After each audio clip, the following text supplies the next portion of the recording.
Sa gitna ng digmaan sa Dnipro, Ukraine, isang dalaga ang tumawid sa hangganan na may iisang bagahe lamang. Ang pangalan niya ay Olena, isang computer expert na malapit nang matupad ang pangarap na makapasok sa isang malaking kumpanya. Ngunit sa isang iglap, nawala ang lahat, tumakas siya patungong Poland, ngunit isang malamig na katotohanan ang naghihintay sa kanya roon. Araw-araw siyang nabubuhay sa paglilinis at paghuhugas ng pinggan hanggang isang araw, isang balitang parang kidlat ang dumating sa kanya. Gumuho ang iyong ama. Kailangan niya ng agarang operasyon, ngunit wala tayong pera. Sa humihikbing tinig ng kanyang ina, isang desisyon ang binuo ni Olena, ang pagpapakasal sa isang lalaking Pilipino na hindi pa niya nakikita. Ngunit pagkalipas ng 3 taon, ang kanyang mga magulang na tumuntong sa Pilipinas ay napaiyak habang nakaupo sa isang wheelchair sa harap ng flower shop na pag-aari ng kanilang anak. Ano nga ba ang nangyari sa pamilyang ito?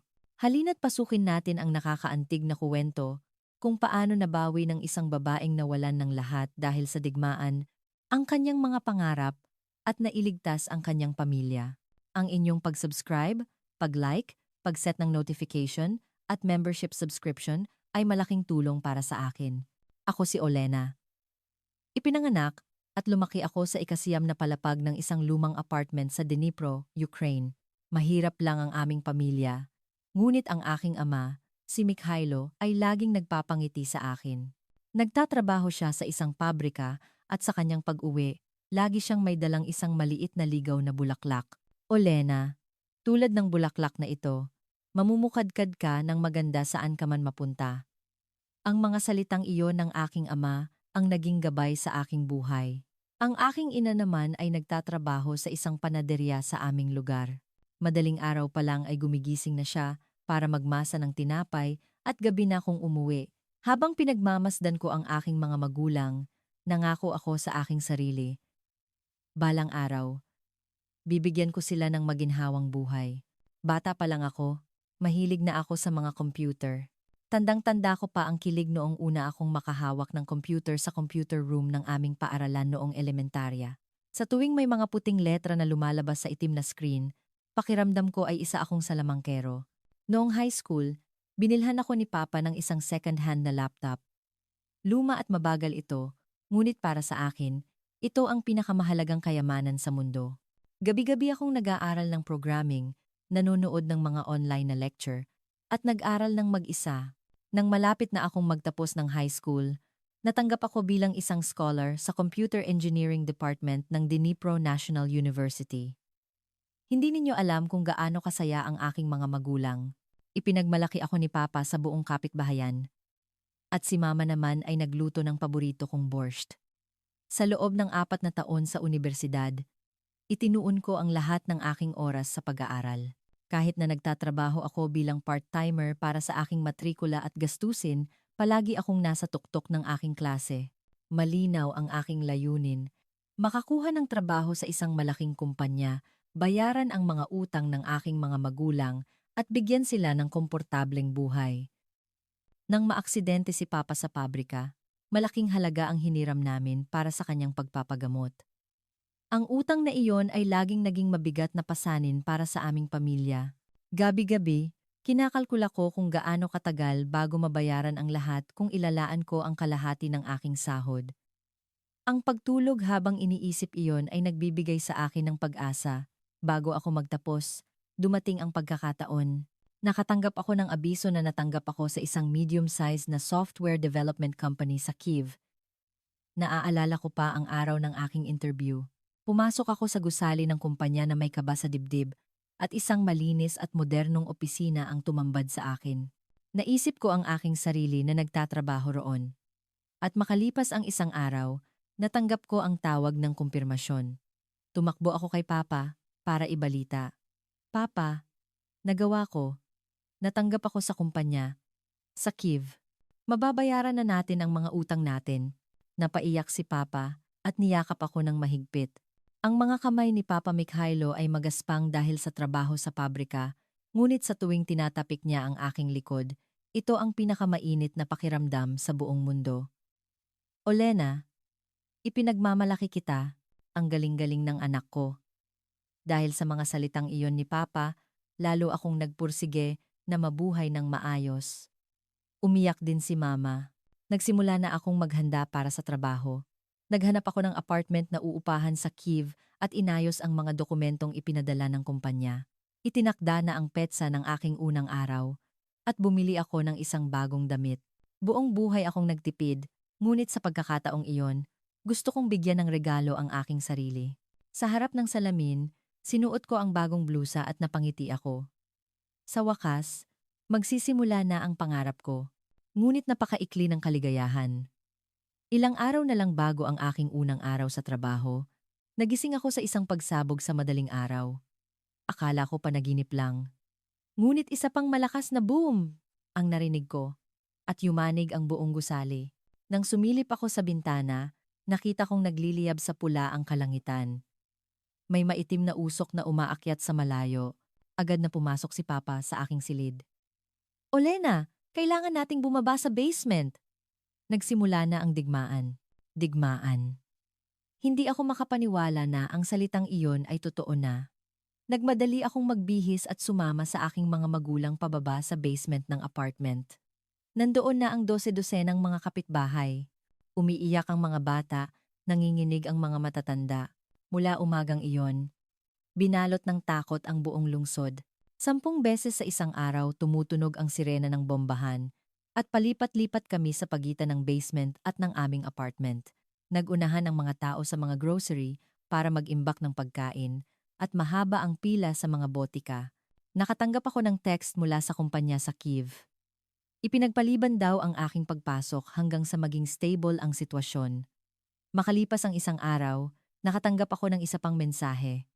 Indefinite closure. Napaupo ako nang mabasa ko ang text. Ang pangarap ko, ang pagkakataong pinaghirapan ko, ay gumuho sa isang iglap. Hindi ko man lang naranasan ang unang araw ko sa trabaho. Ang mas malaking problema ay si Papa. Ilang taon na siyang may high blood.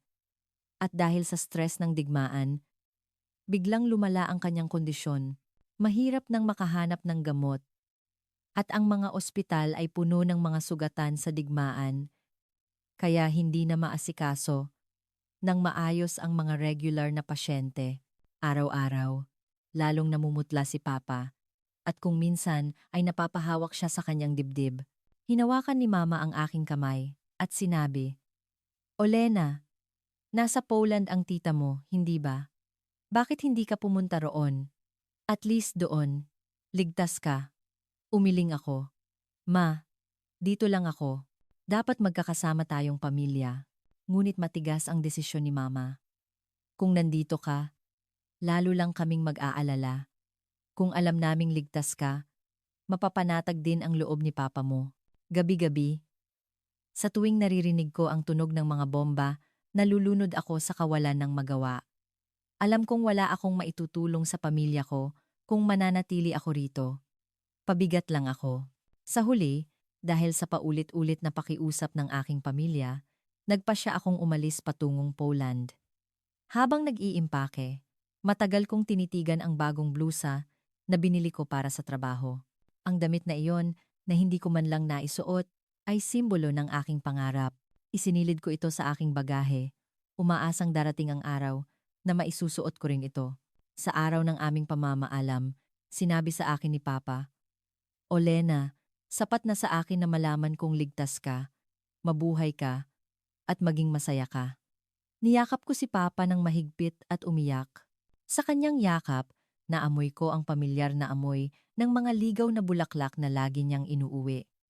Iyon ang huling sandali ko sa aking mapayapang bayan. Papunta sa istasyon ng tren, nakita ko ang mga nasirang gusali. Ang panaderya na ilang araw lang ang nakalipas ay buo pa, ngayon ay kalahati na lang ang natira dahil sa bomba. Ang unibersidad na pinasukan ko, basag lahat ang mga bintana.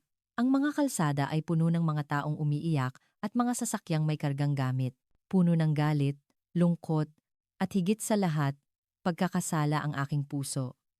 Bakit ako lang ang aalis? Bakit ako lang ang pupunta sa ligtas na lugar? Nang umandar na ang tren, habang pinagmamasdan ko ang papalayong Dnipro, nangako ako sa sarili ko. babalik ako. Tiyak na tatayo ulit ako sa lupang ito. At sa panahong iyon, sisiguraduhin kong magiging masaya ang aking mga magulang. Ngunit hindi ko alam noon kung gaano pa kalupit na pagsubok ang inihahanda ng buhay para sa akin. Dumating ako sa Warsaw, Poland, noong maagang tagsibol. Nang tumawid ako sa hangganan, binigyan kami ng mga Polish volunteer ng mainit na tsaa at sandwich. Ang kanilang mga tingin ay puno ng awa, ngunit nagpapasalamat pa rin ako. Paulit-ulit akong nagpasalamat sa kanila, ngunit ang init na iyon ay panandalian lamang. Sinundo ako ng aking tiyahin sa istasyon. Naaalala ko pa ang tiyahin kong laging yumayakap sa akin nang mainit noong bata ako. Tuwing bakasyon, kapag bumibisita ako sa kanila, ipinagluluto niya ako ng masarap na pierogi. Ngunit ang mukha ng tiyahin ko ngayon ay puno ng pagod at bigat ng kalooban. Olena, ang laki mo na. Iyon ang sinabi niya, ngunit walang init ang kanyang boses. Nang hawakan ko ang kanyang kamay, malamig ito. Habang nasa taxi kami papunta sa kanyang bahay, tahimik lang siya. Hindi ko rin alam kung ano ang sasabihin ko kaya nanahimik na lang ako. Sa labas ng bintana, dumadaan ang tanawin ng Warsaw. Malilinis na kalsada, buo-buong mga gusali, mapayapang mga tao. Ganito pala ang ordinaryong buhay, sa isang lugar na walang digmaan. Nakatira ang tiyahin ko sa isang maliit na studio apartment. Isang silid na may kusina at banyo. Maingat siyang nagsalita. Olena, pasensya na. Pero iisa lang ang kwarto ko. Sa sofa ka na lang siguro matutulog. Tumango ako. Okay lang po, tita. Salamat po sa pagpapatuloy sa akin. Naging kama ko ang sofa sa sala. Sa unang gabi, nakatitig ako sa kisame at umiyak. Isang dayuhang bansa, isang dayuhang bahay, at higit sa lahat, ang sakit sa puso sa pag-iisip sa aking mga magulang na naiwan sa Ukraine. Tinawagan ko si mama sa telepono. Ma, nakarating na po ako ng maayos. Puno ng ginhawa ang boses ni mama. Salamat sa Diyos, Olena. Mag-ingat ka dyan. Kamusta po si Papa? Huwag kang mag-alala. Ngunit bakas sa kanyang boses ang pag-aalala. Makalipas ang ilang araw, maingat na nagsalita ang aking tiyahin. Olena, alam mo ba, nagrereklamo ang mga Polish ngayon dahil nababawasan daw ang kanilang trabaho dahil sa mga Ukrainian refugee. Kaya mag-ingat ka. Huwag kang magsasalita ng Ukrainian ng malakas sa labas. May babala sa kanyang mga salita. Tumango ako bilang pagsang-ayon, ngunit nanlamig ang isang bahagi ng aking puso. Sa tuwing naglalakad ako sa kalye, nararamdaman ko ang tingin ng mga tao. Sa bus, sa grocery. Minsan, tingin ng awa. Minsan, tingin ng inis. Isang araw sa supermarket, habang nagbabayad ako, narinig ko ang sinabi ng isang Polish na babae sa likod ko sa kaibigan niya. Tumataas daw ang bilihin dahil sa mga Ukrainian na yan. Bagamat kaunti lang ang naiintindihan ko sa Polish, namula ang aking mukha. Nagsimula akong maghanap ng trabaho. Hindi ko maaring habambuhay na umasa sa aking tiyahin at kailangan kong magpadala ng pera sa aking mga magulang. Naghanap ako ng mga job ad online at nagpasa ng aking resume. Isinulat ko na nagtapos ako ng computer engineering sa Ukraine at natanggap sa isang malaking kumpanya, ngunit halos walang sumasagot. May ilang kumpanya rin akong pinuntahan para sa interview. Sa isang IT company, tiningnan ng interviewer ang aking resume at umiling. Kahit may diploma ka, hindi yan kinikilala dito sa Poland. At saka, kung hindi ka marunong mag-Polish, mahihirapan kang makakuha ng professional job. Natigilan ako. Kung ganoon, ano pong trabaho ang maaari kong pasukan? Ngumiti ng mapait ang interviewer. Subukan mong maghanap ng trabahong paglilinis o sa restaurant. Sa huli, nakahanap ako ng trabaho bilang tagalinis at tagahugas ng pinggan sa isang lumang hotel sa labas ng Warsaw. Halos walang interview. Tiningnan lang ako ng manager mula ulo hanggang paa at sinabing, magsimula ka bukas, 20 zloty kada oras. Kinuwenta ko kung magkano ang kikitain ko sa isang buwan at humigit kumulang 500 iyon. Sa unang araw ko, isinuot ko ang uniforme at binigyan ako ng mga gamit panlinis.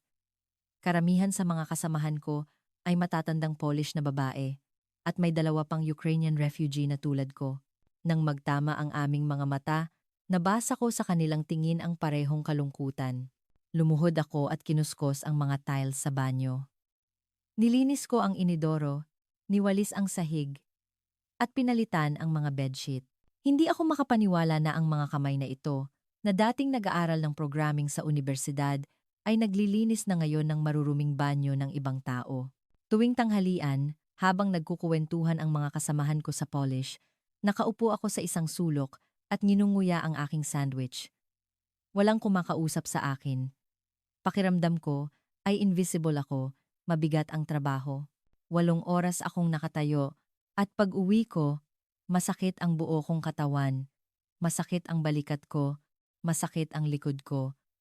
Nakapagtapos ako ng kolehiyo, natanggap sa isang malaking kumpanya. Bakit ko kailangang danasin ang hirap na ito? Gabi-gabi, umiiyak ako habang iniisip iyon.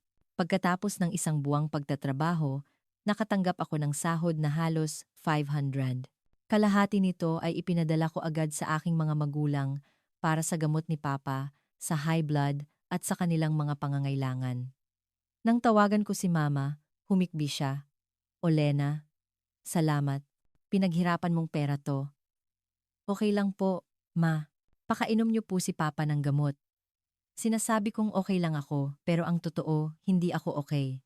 Ang natirang kalahati ng sahod ko, pagkatapos ibigay sa tiyahin ko para sa upa, ay halos wala nang natitira para sa akin. 2 beses lang ako kumakain sa isang araw, at hindi ako bumibili ng damit. Naglalakad ako para makatipid sa pamasahe. Kahit anong tipid ko, laging kulang ang pera. Isang Sabado ng gabi, pagod na pagod akong umuwi mula sa trabaho. Dumating na ang tagsibol, ngunit ang puso ko ay parang taglamig pa rin. Habang naglalakad, may nakita akong isang maliit na ligaw na bulaklak sa paanan ng isang pader. Ang dilaw na talulot nito ay sumasayaw sa hangin. Nang makita ko ang bulaklak na iyon, napaiyak ako.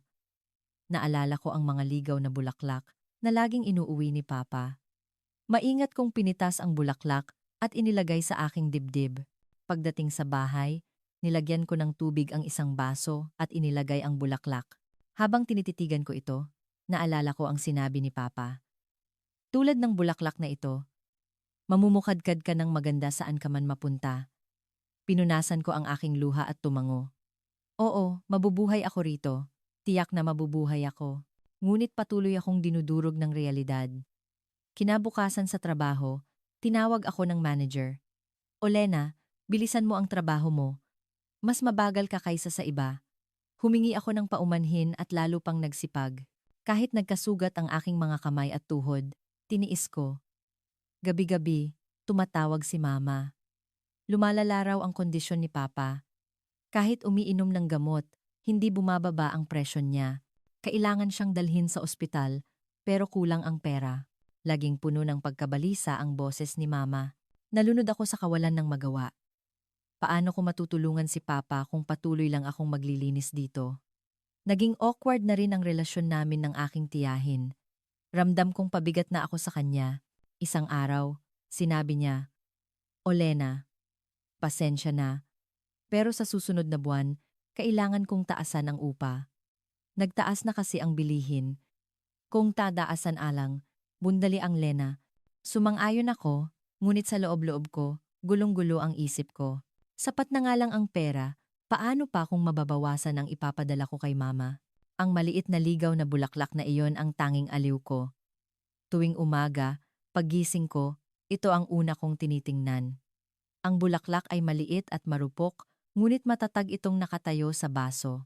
Nangako ako na magiging tulad din ako ng bulaklak na iyon, nakakayanin ko. Kinausap ko ang bulaklak. Sabay tayong lalaban.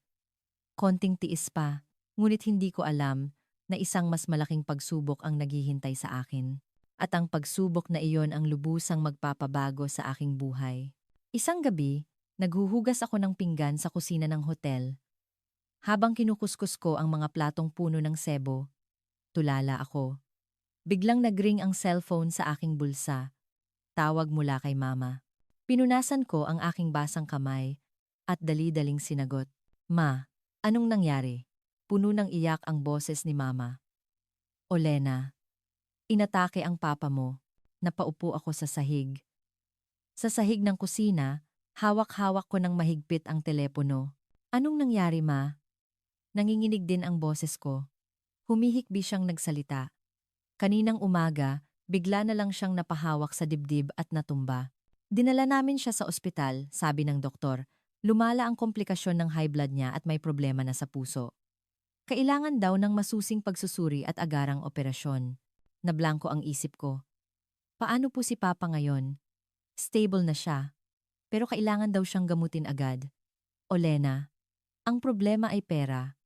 Napakalaki ng bayarin. Magkano po ang kailangan? Sumagot si Mama. Kailangan natin ng hindi bababa sa 5,000. Olena, anong gagawin natin? Wala tayong ganyang pera.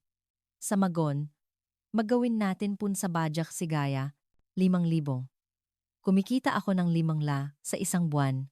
Aabutin ng 10 buwan bago ko maipon iyon. Ngunit kailangan ni Papa ng agarang gamutan. Ma, gagawa po ako ng paraan. Huwag po kayong mag-alala. Iyon ang sinabi ko, ngunit ang totoo, wala akong maisip na paraan. Nagpaalam ako sa manager na maagang umuwi. Habang pauwi, paulit-ulit kong iniisip. Paano? Paano ako makakahanap ng ganoong kalaking pera? Manghihiram ba ako sa tiyahin ko? Pero alam kong wala rin siyang pera. Mangungutang sa bangko. Pero posible ba yon sa isang refugee na tulad ko? Pagdating sa bahay, ipinaliwanag ko ang sitwasyon sa aking tiyahin. Napabuntong hininga siya. Olena, pasensya na, pero wala rin akong pera. Tumaas na ang bilihin at mahirap din ang sitwasyon ko. Tumango ako. Naiintindihan ko po, tita. Okay lang po. Nang gabing iyon, hindi ako makatulog. Nakahiga sa kama, nakatitig sa kisame, paulit-ulit na nag-iisip. Kinabukasan, pumunta ako sa bangko. Nagtanong ako tungkol sa loan, ngunit umiling ang empleyado. Mahirap po para sa isang refugee ang makakuha ng loan. At saka, masyadong maliit ang sahod ninyo. Nawalan ako ng pag-asa. Sa loob ng ilang araw, sinubukan ko ang lahat ng paraan. Naghanap ako ng mga emergency loan ad online, ngunit lahat ay mukhang scam. Tumawag ako sa mga organisasyong tumutulong sa mga Ukrainian refugee, ngunit sinabi nilang kulang din sila sa pondo. Napaiyak ako sa kawalan ng magawa.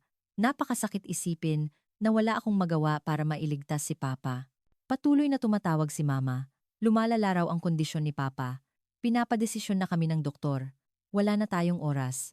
Lalo pang naging desperado ang boses ni Mama. Sinasabi kong maghintay lang sila. Pero ang totoo, wala akong paraan. Makalipas ang isang araw, maingat na nagsalita ang aking tiyahin. Olena, narinig mo na ba ang tungkol sa international marriage? Umiling ako. Ano po yon? Ipinaliwanag niya.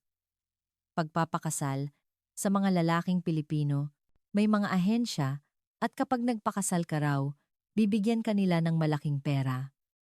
Mga ilang libong dolyar, tulala akong tumingin sa kanya. Kasal? Sa isang lalaking hindi ko pa nakikita? Tumango siya. Oo, syempre, hindi madaling desisyon yan, pero may iba ka pa bang paraan? Kailangan mong iligtas ang papa mo. Natigilan ako sa sinabi niya. Nang gabing iyon, tinitigan ko ang ligaw na bulaklak sa baso. Nagsisimula na itong malanta. Nalalagas na ang mga dilaw na talulot. Habang tinitingnan ko ito, napaiyak ako. Papa, anong gagawin ko? Hindi ko na po alam. Ilang araw akong nag-isip. International marriage.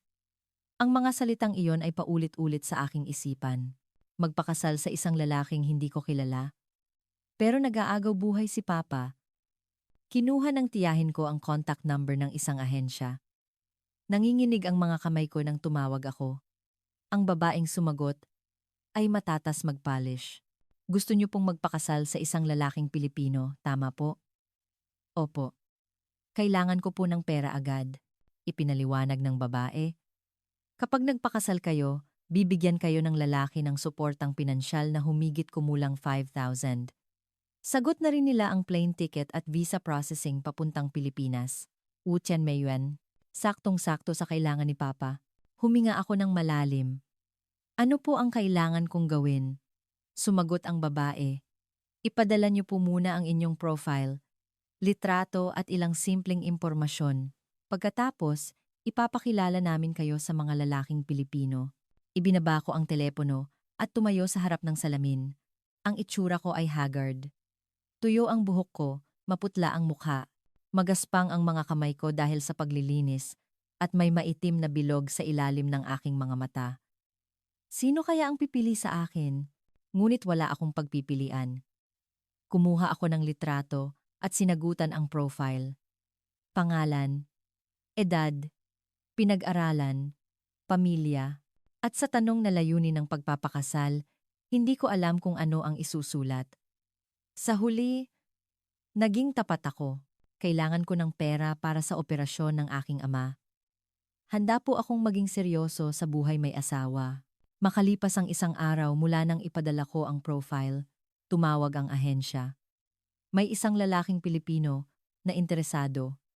Si Jose Reyes, isang engineer sa Batangas na nasa early 30s. Gusto niyo po ba siyang makilala sa isang video call? Nanginginig ang boses kong sumagot. Opo, nanginginig ang mga kamay ko habang nakaupo sa harap ng computer.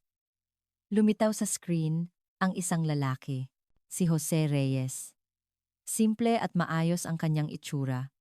Nakasalamin siya at may mahiyang ngiti. Hello, Miss Olena. Ako po si Jose Reyes. Malambing ang kanyang boses. Awkward akong bumati. Hello. Tinanong niya ako ng ilang bagay. Ano po ang gusto niyong gawin pagdating sa Pilipinas? Kamusta po ang pamilya niyo? Nanginginig ang boses kong sumagot.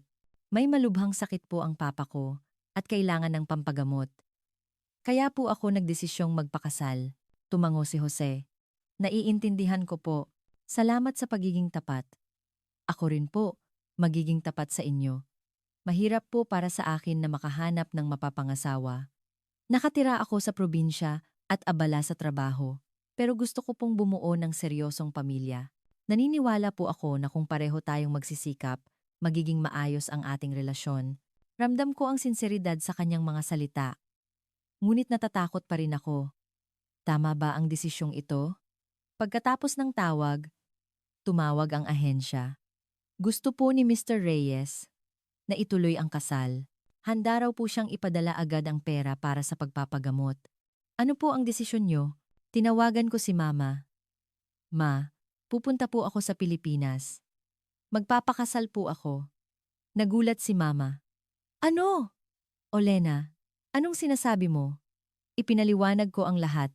Ito na lang po ang paraan para makalikom ng pera para kay Papa. Olena, bata ka pa. Hindi mo pwedeng isakripisyo ang buhay mo ng ganito. Ma, kung mawawala si Papa, wala na ring saysay ang buhay ko. Gusto ko pong gawin to. Matagal na umiyak si Mama bago nagsalita. Patawarin mo ako, Olena. Dahil sa kawalan namin ng kakayahan, ikaw ang nagdurusa. Gaya ng ipinangako, ipinadala agad ni Jose ang pera para sa operasyon ni Papa. Nang pumasok ang 5,000 sa aking bank account, napaiyak ako. Ang ginhawa na maililigtas ko si Papa, kasabay ng bigat sa dibdib na ipinagbili ko ang aking buhay. Ipinadala ko ang pera kay Mama at agad na naoperahan si Papa. Nang matanggap ko ang balita na naging matagumpay ang operasyon, napaupo ako sa sahig at umiyak. Papa, salamat! At nabuhay ka. Ngunit kasabay nito, naisip ko, ngayon, kailangan ko nang pumunta sa Pilipinas. Sa isang lalaking hindi ko kilala, inayos ng ahensya ang mga dokumento at tinulungan ako sa visa. Makalipas ang ilang araw, hawak ko na ang plane ticket papuntang Pilipinas. Itinakda na ang petsa ng aking pag-alis. Hinawakan ng tiyahin ko ang aking kamay. Olena, magiging mahirap, pero kayanin mo. Alam kong matatag kang bata. Itinapon ko ang nalantang ligaw na bulaklak sa baso. At sa huling pagkakataon, tinawagan ko ang aking mga magulang. Papa, papunta na po ako sa Pilipinas. Magpagaling po kayo. Mahina ang boses ni Papa nang sumagot. Olena, patawad at salamat. Maging masaya ka. Pinigilan ko ang aking pag-iyak at sumagot. Opo, Papa. Huwag po kayong mag-alala. Ngunit hindi ko alam kung anong mga pagsubok ang naghihintay sa akin sa Pilipinas. Nang sumakay ako sa eroplano papuntang Pilipinas, tumingin ako sa labas ng bintana. Unti-unting lumiliit ang Poland at nawala sa mga ulap. Kinuha ko mula sa aking bag ang blosang binili ko para sa trabaho. Ang damit na ito, na hindi ko man lang naisuot, ay simbolo ng aking nawalang pangarap. Ibinalik ko ito sa bag at ipinikit ang aking mga mata. Ngayon, magsisimula na ang isang bagong buhay. Pagkatapos ng 12 oras na biyahe, lumapag ang eroplano sa Ninoy Aquino International Airport. Paglabas ko ng airport, nandoon si Jose. Ang lalaking sa video call ko lang nakita ay nasa harap ko na ngayon at kakaiba ang pakiramdam, Miss Olena. Siguro po pagod kayo sa biyahe. Mahiyain siyang ngumiti at kinuha ang aking bagahe. Habang nasa sasakyan kami papuntang Batangas, namangha ako sa tanawin sa labas. Malinis na kalsada, matataas na gusali, maayos na mga daan, ibang-iba sa Ukraine at Poland. Totoong maunlad na bansa ang Pilipinas, naisip ko. Nagsalita si Jose. Maliit lang pong lungsod ang Batangas. Hindi kasing ganda ng Maynila, pero okay naman pong tirahan. Gabi, na nang makarating kami sa Batangas. Ang bahay ni Jose ay isang maliit na apartment. 2 palapag na may sala at 2 kwarto. Pagpasok namin, naghihintay ang kanyang mga magulang. Tuloy ka. Sinuri ako ng kanyang ina mula ulo hanggang paa. Sa kanyang tingin, may halong kuryosidad at pag-aalinlangan. Awkward ang hapunan. Tahimik lang ang kanyang ama at ang kanyang ina ay tanong ng tanong. Marunong ka bang kumain ng pagkaing Pilipino? Marunong ka bang magtagalog? Sumagot ako sa aking pira-pirasong Tagalog. Kaunti lang po. Nag-aaral pa po. Tumango ang kanyang ina. Ngunit seryoso pa rin ang kanyang mukha. Makalipas ang ilang araw, nagkaroon kami ni Jose ng isang simpleng seremonya ng kasal sa isang maliit na kapilya. Inayos ito ng ahensya. Suot ko ang isang hiniram na puting bestida at si Jose ay nakaitim na suit. Ang mga bisita ay ilang kamag-anak ni Jose at wala akong kakilala ni isa. Wala pang 30 minuto, tapos na. Kahit na kami ang bagong kasal, hindi namin kilala ang isa't isa. Habang kinukunan kami ng litrato, pilit akong ngumiti. Ngunit ang puso ko ay kasing lamig ng yelo. Hindi ito kasal. Isa lang itong kontrata. Isang transaksyon para mailigtas si Papa. Habang hawak ko ang wedding bouquet, halos maiyak ako, ngunit pinigilan ko. Pag-uwi namin, dinala ako ni Jose sa isang silid. Ito po ang kwarto nyo, Miss Olena. Nagulat ako. Kwarto ko po. Hindi po ba tayo magkasama? Umiling si Jose. Miss Olena, ang relasyon po natin ay parang kontrata, di ba? Mas mabuti sigurong magkahiwalay muna tayo ng kwarto hanggang sa masanay tayo sa isa't isa. Nakahinga ako ng maluwag, ngunit may kaunting kirot. Nang isara ko ang pinto at naiwan akong mag-isa, umupo ako sa kama at nilibot ang tingin.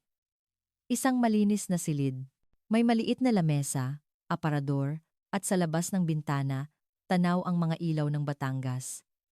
Ngunit hindi ito ang aking tahanan. Isa akong dayuhan dito.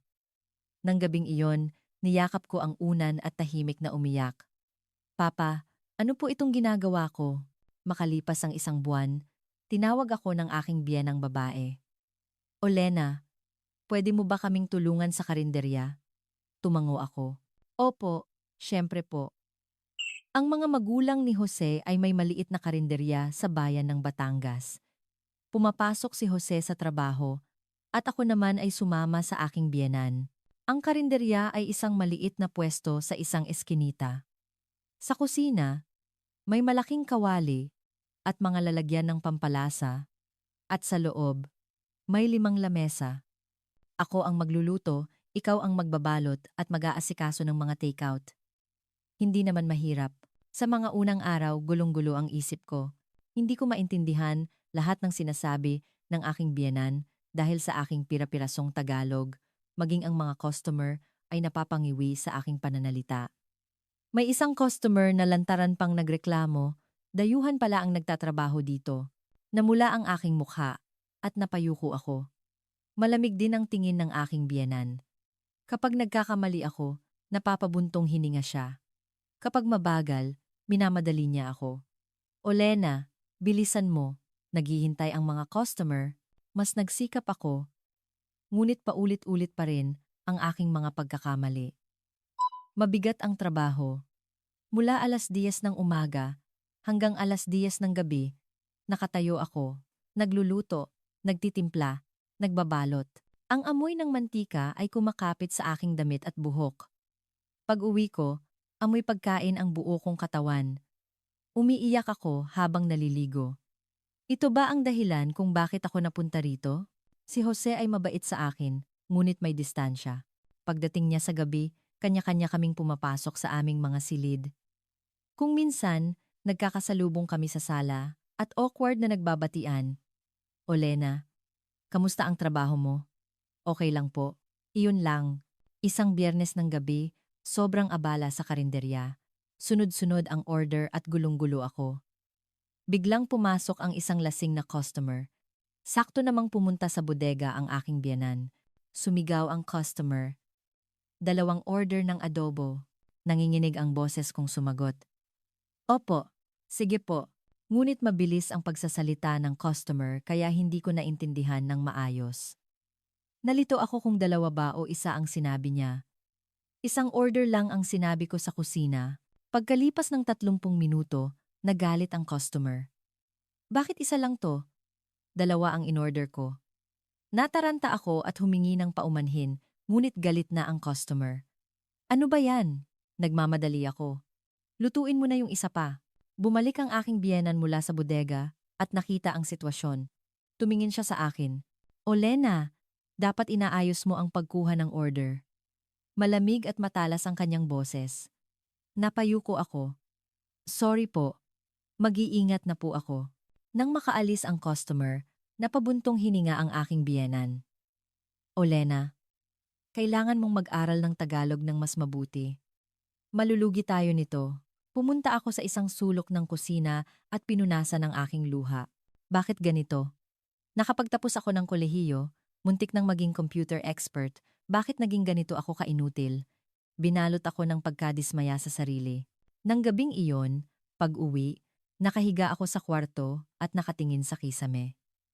Ito na ba ang katapusan ng buhay ko? Tama ba na ganito na lang ako? Ngunit ang isiping buhay, si Papa, ay nagbibigay sa akin ng kahit kaunting aliw. At least, malusog siya. Makalipas ang ilang araw, nagkamali na naman ako. Mali ang naisulat kong address kaya na late ang delivery. Sa pagkakataong ito, galit na talaga ang aking biyenan. Olena, hindi pwede to. Hindi na babalik ang mga customer natin. Muli akong humingi ng paumanhin, ngunit lalo lang sumama ang kanyang tingin. Gabi-gabi, bago matulog, iniisip ko, hanggang kailan kaya magiging ganito? Ano ang kaya kong gawin dito? Ngunit wala akong magawa. Kailangan ko lang tiisin. Ang unang 3 buwan ko sa Pilipinas ay sobrang hirap. Araw-araw, gigising ako, pupunta sa karinderya, at uuwing pagod, awkward pa rin ang relasyon namin ni Jose, at patuloy ang malamig na tingin ng aking biyenan. Nalulungkot ako, dito. Isa talaga akong dayuhan. Isang gabi, habang naglilinis ako sa karinderya, tumingin ako sa labas, sa kalsada ng Batangas. Naglalakad ang mga taong masaya.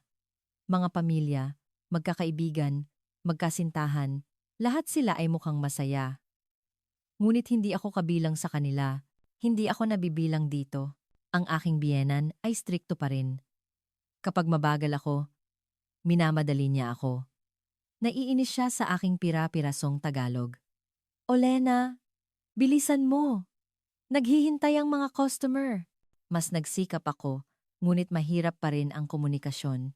Isang araw, habang nagbabalot ako ng takeout, hindi ko na malayang ginagawa kong maganda ang pagkakatali sa supot para itong ribbon. Natutunan ko ito sa aking ina noong bata ako. Isang paraan ng pagtatali na matibay ngunit maganda. Nang tingnan ko ang nakabalot na pagkain, mas malinis at mas maganda ito kaysa sa iba. Nakita iyon ng aking biyenan. Olena? Ikaw ba ang nagtali nito? Opo. Pangit po ba? Umiling siya. Hindi. Maganda. May talento ka pala. Nagulat ako sa sinabi niya. Iyon ang unang pagkakataon na nakatanggap ako ng papuri mula sa kanya. Tinitigan niya ako sandali at mahinang nagtanong, bago ka pumunta dito, may pangarap ka ba na may kinalaman sa paggamit ng kamay? Sa tanong na iyon, biglang namuo ang luha sa aking mga mata. Napayuko ako. Pangarap? Gusto ko po sanang maging computer expert. Pero nawala ang lahat dahil sa digmaan. Hindi na siya nagtanong pa. Ngunit mula ng araw na iyon, parang medyo lumambot ang pakikitungo niya sa akin. Strikto pa rin, ngunit hindi na kasing lamig ng dati. Nang gabing iyon, pagbalik ko sa kwarto, tumingin ako sa salamin. Malaki na ang ipinagbago ng aking itsura. Amoy mantika ang buhok ko at mukhang pagod ang aking mukha. Ngunit hindi ako pwedeng sumuko. Para kay Papa at para sa pangarap na balang araw ay mababawi ko. Mula noon, sa akin na ipinagkatiwala ng aking biyenan ang pagbabalot. Sa tuwing nagbabalot ako, ginagawa ko ito ng buong puso. Ginagawa kong maganda ang tali. At kung minsan ay naglalagay ako ng maliit na note. Enjoy your meal. Have a happy day. Simpleng mga salita, ngunit narinig kong nagustuhan ito ng mga customer. Isang araw, isang suki ang nagsabi, Aling, ang ganda po ng balot ninyo ngayon. Saan niyo po natutunan? Tumingin ang aking biyenan sa akin at sinabing, ang manugang ko po ang gumagawa. Magaling po ang kamay. Nagulat ako sa sinabi niya. Iyon ang unang pagkakataon na tinawag niya akong manugang. Nang gabing iyon, pag-uwi, tinawag ako ni Jose. Olena, tumawag si mama kanina.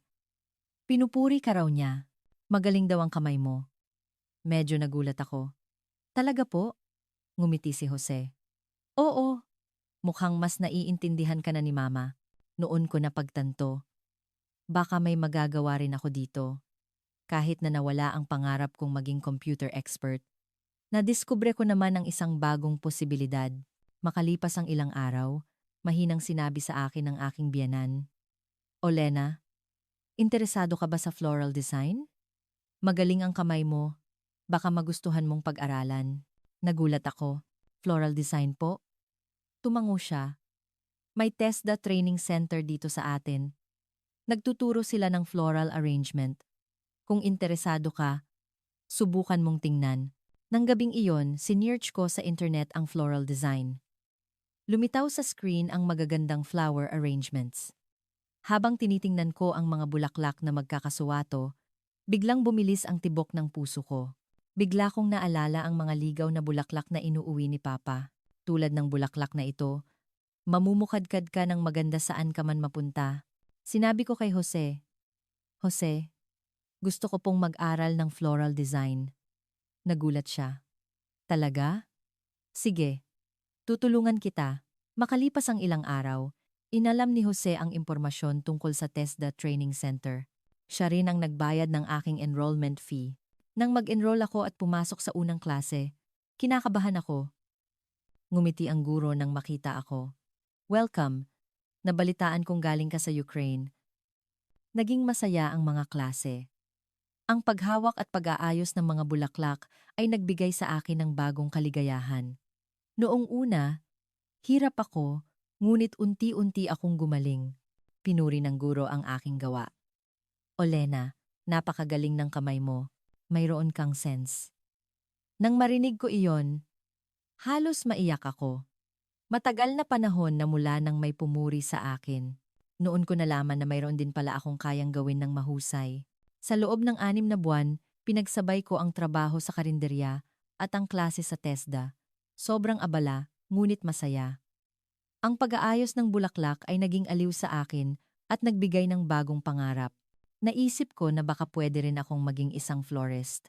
Nang matapos ang training, kumuha ako ng pagsusulit para sa National Certificate sa Floral Arrangement. Kinakabahan ako sa araw ng pagsusulit, ngunit ginawa ko ang lahat ng aking makakaya. At makalipas ang ilang araw, natanggap ko ang resulta. Pasado ako. Napaiyak ako habang tinitingnan ang sertipiko. Napakasaya ko na may nagawa akong para sa sarili ko. Binati ako ni Jose at ng kanyang mga magulang. Hinawakan ng aking biyenan ang aking kamay. Olena, Ang galing mo. Nakita ko ang pagsisikap mo. Ipinagmamalaki kita. Napaiyak ako. Labis akong nagpapasalamat na kinikilala na ako ng aking biyenan. Nang gabing iyon, tinawagan ko ang aking mga magulang. Papa, Mama, nakakuha po ako ng sertipiko. National Certificate sa Floral Arrangement. Tuwang-tuwa si Papa. Olena, ang galing-galing mo. Ang tatalino ng anak ko. Humikbi rin si Mama. Olena, napakarami mong pinagdaanan. Ipinagmamalaki kita na kahit sa gitna ng hirap, nagsisikap ka pa rin. Noon ko nalaman na kahit hindi ito ang buhay na pinangarap ko, makakahanap pa rin ako ng bagong landas dito. At baka ito na ang pangalawang pagkakataon na ibinigay sa akin. Pagkatapos makuha ang sertipiko, lalo pa akong nagsipag sa pag-aaral. Inirekomenda ng aking guro sa TESDA na sumali ako sa isang pambansang kompetisyon. Olena, malaki na ang iginaling mo. Bakit hindi ka sumali sa kompetisyon? Nag-alinlangan ako. Kaya ko po kaya? Hindi pa po ako gaanong magaling magtagalog. Ngumiti ang guro. Hindi kailangan ng salita sa mga bulaklak. Ang gawa mo ang magpapaliwanag.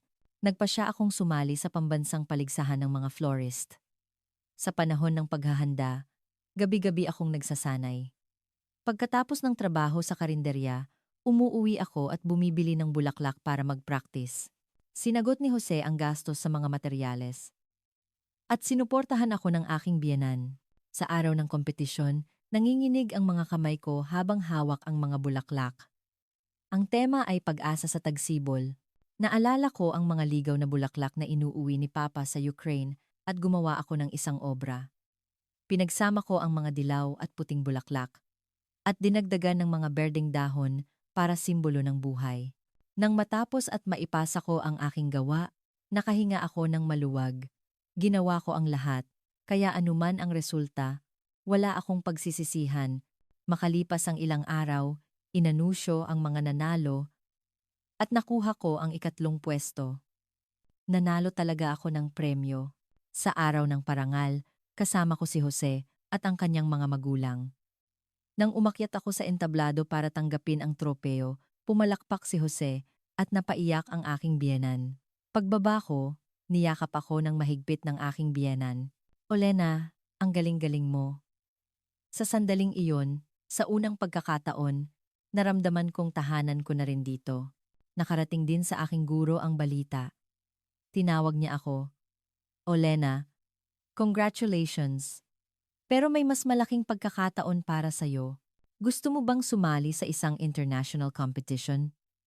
International competition po? Tumango siya. Oo, isang international florist competition sa Paris, France. Pwede kang sumali bilang kinatawa ng Pilipinas. Nagulat ako. Paris? Talaga po? Ngunit agad kong naisip ang problema.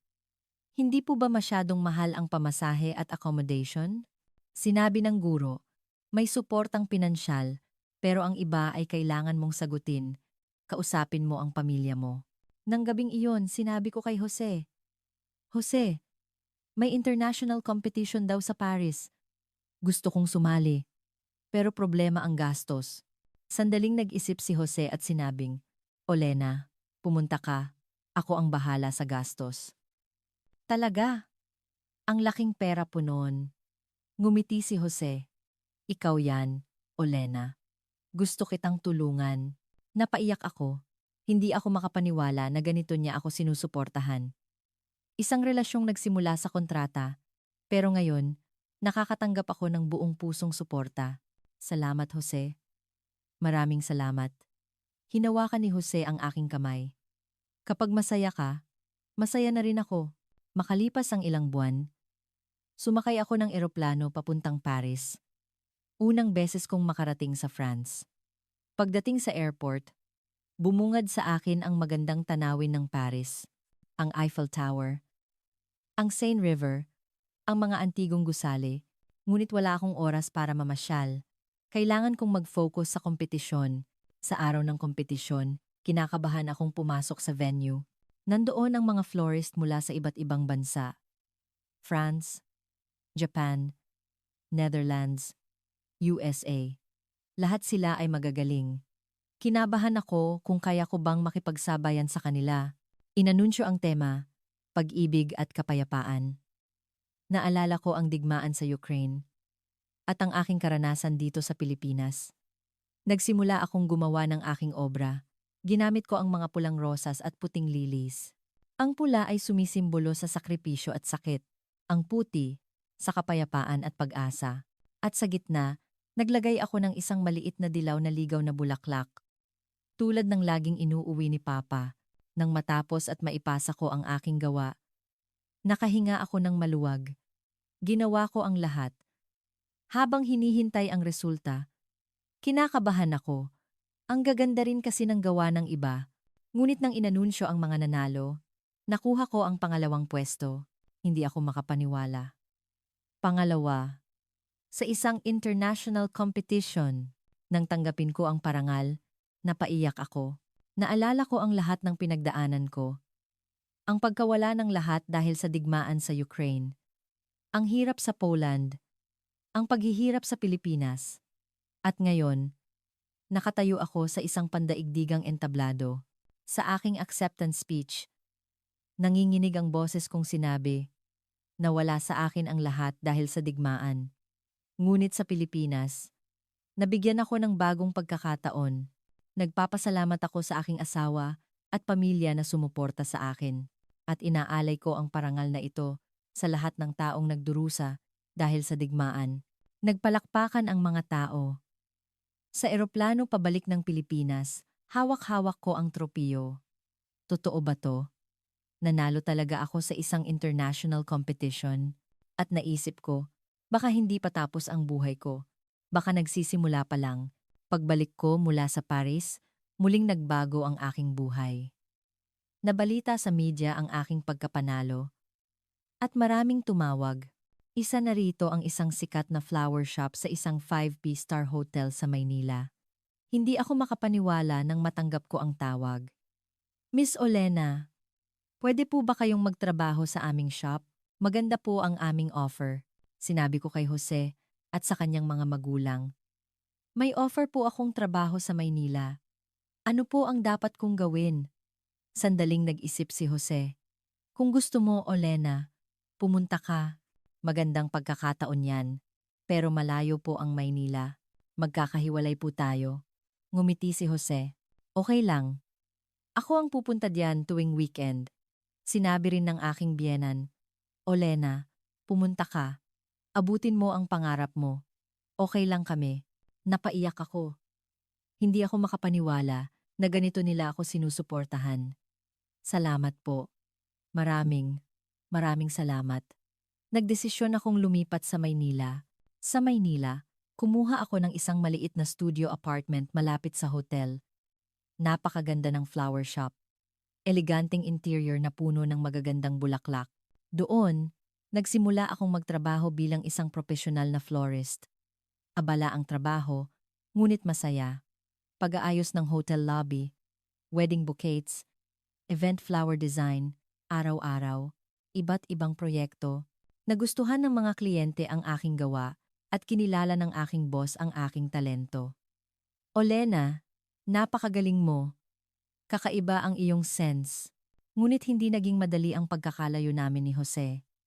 Magkahiwalay kaming nagtatrabaho sa weekdays at tuwing weekend lang nagkikita.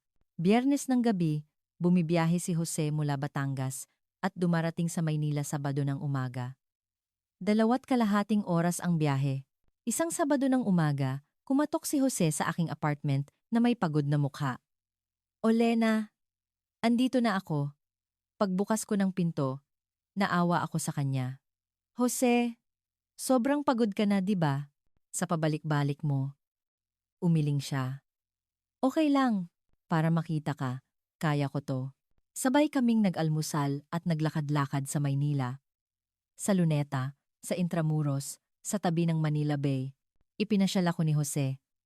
Olena, hindi mo ba gustong makita ang mga lugar na ito? Tumango ako. Oo, ang ganda. Salamat, Jose. Nang gabing iyon, habang nakaupo kami sa tabi ng Manila Bay, maingat na nagsalita si Jose. Olena, Naaalala mo ba noong una tayong nagkakilala?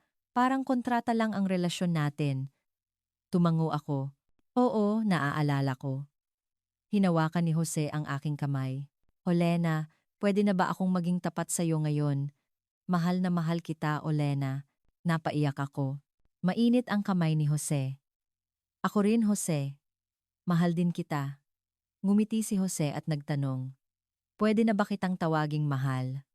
Umiiyak akong tumango. Oo, mahal. Nang gabing iyon, naging tunay kaming mag-asawa. Hindi dahil sa kontrata, kundi dahil sa pag-ibig. Niyakap ako ni Jose at sinabing, Olena, kapag masaya ka, masaya na rin ako. Para sa pangarap mo, gagawin ko ang lahat. Isinubsob ko ang aking mukha sa kanyang dibdib at sumagot, Mahal, salamat. Maraming salamat. Sa loob ng isang taon, linggo-linggo, bumiyahe si Jose ng daan-daang kilometro para makita ako. Ulan o araw, hindi siya pumalya. Naantig ako sa kanyang dedikasyon at pagmamahal. Handa siyang magsakripisyo para sa aking pangarap. Naging maayos ang trabaho ko sa Maynila. Tumaas ang sahod ko at nagsimula akong mag-ipon.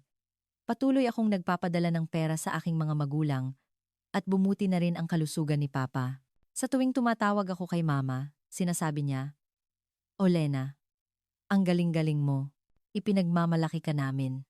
Isang tagsibol, nang dumating si Jose sa Maynila, naglakad-lakad kami, namumukadkad ang mga puno ng cherry blossom at napakaganda ng araw. Hinawakan ni Jose ang aking kamay ng mahigpit. Olena, dahil sa'yo, nagkaroon ng kahulugan ang buhay ko. Sobrang saya ko na nakilala kita. Tumingin ako kay Jose at ngumiti. Ako rin, mahal. Salamat sa pagmamahal mo. Hindi ako makapaniwala na ang nagsimula sa kontrata ay naging tunay na pag-ibig. Niyakap ako ni Jose. Maging masaya tayo palagi, ha? Nang gabing iyon, sa aking apartment, naisip ko kung gaano ako kasaya. Ang isang taong nawalan ng lahat dahil sa digmaan ay natupad na ang pangarap at kasama ang taong mahal niya. Isang himala, nang makapag-ipon na ako ng sapat na pera sa Maynila, isang araw ay sinabi ko kay Jose, Mahal, gusto ko nang bumalik sa Batangas. Nagulat siya. Talaga? Maayos naman ang trabaho mo sa Maynila. Tumango ako. Oo, pero gusto kong makasama ka. At gusto kong magbukas ng sarili kong flower shop sa Batangas. Isang maliit na tindahan na may pangalan ko. Naantig si Jose at niyakap ako. Olena, maraming salamat. Sobrang saya ko na babalik ka na. Siguradong matutuwa rin sina Mama at Papa. Sa huling araw ko sa Maynila, nagpaalam ako sa aking mga kasamahan sa Hotel Flower Shop. Nalungkot sila, ngunit binati nila ako. Olena, siguradong magiging successful ka rin sa Batangas. Tumango ako at nagpasalamat. Pagbalik ko sa Batangas, muli akong tumira kasama ang aking mga biyenan. Masaya akong sinalubong ng aking biyenan. Olena, buti at bumalik ka na. Namiss ka namin. Sa mainit na salita niya, napaiyak ako. Ang dating malamig na biyenan ay parang tunay na ina na ang turing sa akin. Nakahanap ako ng isang maliit na pwesto sa bayan ng Batangas. Tinulungan ako ni Jose at ng kanyang mga magulang at ginamit ko ang aking naipon para sa interior. Ang pangalan ng tindahan, Olena's Flowers. Ang unang negosyo na may pangalan ko. Nang ikabit ang signboard, halos sumabog ang puso ko sa saya. May sarili na akong tindahan. Habang naghahanda sa pagbubukas, ginawa ko ang lahat ng buong puso. Naghanda ako ng magagandang bulaklak at pinaganda ang tindahan. Sa araw ng pagbubukas, nagpadala ng bulaklak ang aking mga biyenan at si Jose at dumating din ang aking guro mula sa TESDA. Olena, congratulations! Ipinagmamalaki kita. Noong una, kakaunti pa lang ang customer. Sa isang maliit na lungsod, nag-iingat ang mga tao sa isang flower shop na pag-aari ng isang dayuhan. Ngunit hindi ako sumuko. Bawat bouquet ay ginawa ko ng buong puso at naging mabait ako sa mga customer. Nagsimulang kumalat ang balita. Ang gaganda raw ng bulaklak sa Olena's Flowers. Magaling daw yung may-ari na dayuhan. Unti-unting dumami ang customer. May mga nag-order ng wedding bouquet, may mga nagpagawa ng birthday bouquet. Isang araw, sinabi ng isang suki, Olena, ramdam ko ang puso mo sa mga bulaklak mo. Nakakahawa ang saya. Ngumiti ako. Salamat po. Sinisikap ko pong ilagay ang pagmamahal sa bawat bulaklak na ginagawa ko. Nang maging stable na ang tindahan, inimbitahan ko ang aking mga magulang sa Pilipinas. 3 taon kaming hindi nagkita. Habang hinihintay ko sila sa airport, parang sasabog ang dibdib ko. Sa wakas, bumukas ang pinto ng arrival area at lumabas si Papa na naka-wheelchair. Tinutulak siya ni Mama. Papa, Mama. Tumakbo ako at niyakap sila. Payat na si Papa, ngunit buhay na buhay ang kanyang mga mata. Olena, anak ko. Hinaplos ni Papa ang aking mukha ng kanyang nanginginig na kamay. Napaiyak si Mama at niyakap ako ng mahigpit. Papunta sa Batangas, ikinuwento ko sa kanila ang tungkol sa Pilipinas. Dito po ako nakatira. Ang ganda, di ba? Tumango si Papa habang nakatingin sa labas. Olena, dito ka na pala nakatira. Pagdating sa bahay, sinalubong sila ng aking mga biyenan. Hindi sila nagkakaintindihan sa salita, ngunit nagkaintindihan ang kanilang mga puso. Sinubukan ng aking biyenan na magluto ng pagkaing Ukrainian at naantig si Papa. Kinabukasan, dinala ko sila sa aking flower shop. Nang makita ni Papa ang signboard na Olena's Flowers, huminto siya habang nakaupo sa wheelchair at nagsimula siyang umiyak. Olena, nagtagumpay ka anak.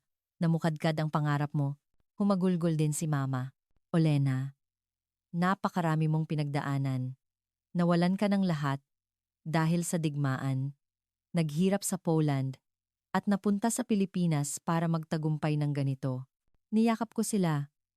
Papa, Mama, nakarating ako dito dahil sa inyo. Ang pagnanais kong iligtas si Papa ang nagdala sa akin dito. Pumasok kami sa tindahan at ipinakita ko kay Papa ang aking mga gawa.